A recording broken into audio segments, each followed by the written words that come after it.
So, Mayapples, or Podophyllum peltatum, sometimes called toad shades, are beautiful, beautiful ephemeral woodland wildflowers.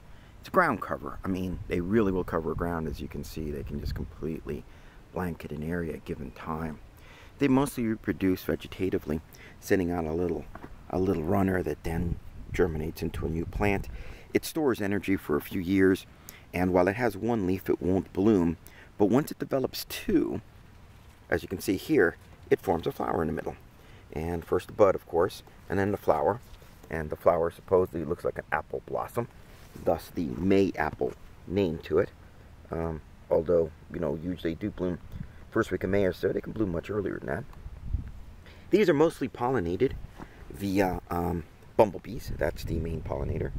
And if they do, then those little things will form a little pod, a berry that's sometimes called a lemon berry, raccoon berry, lemonade berry, whatever.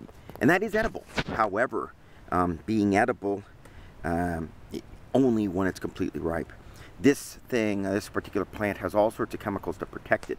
And as a matter of fact, the protections that it gets are due to different chemicals in it, which have, I think one of them is called peltatin, which are used now or being experimented with to see about how good they are at fighting different kinds of cancer. So there is medical research going on concerning these particular kinds of plants.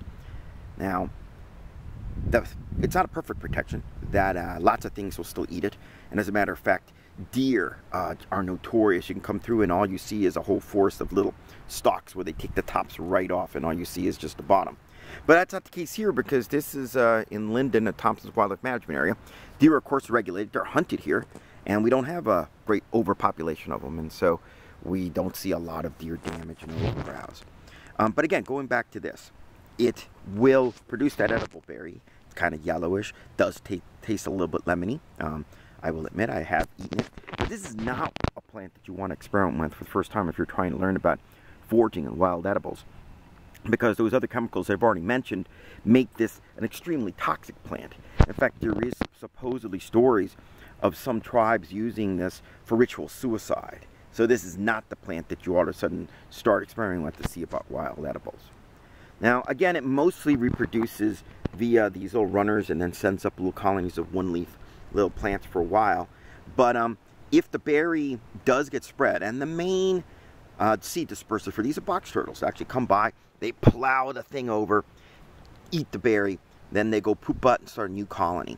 This is probably all one single colony, believe it or not, that started in here from one single plant. But if a box turtle takes it away and starts a new colony, we'll have another patch of these. This is ephemeral, so those that only have one leaf, these will all die back once a tree's leaf out and it can't get enough sunlight.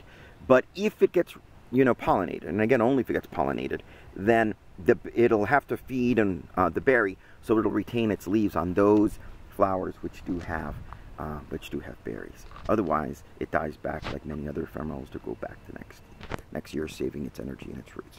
So Mayapple, toadshade, it's a beautiful native woodland wildflower.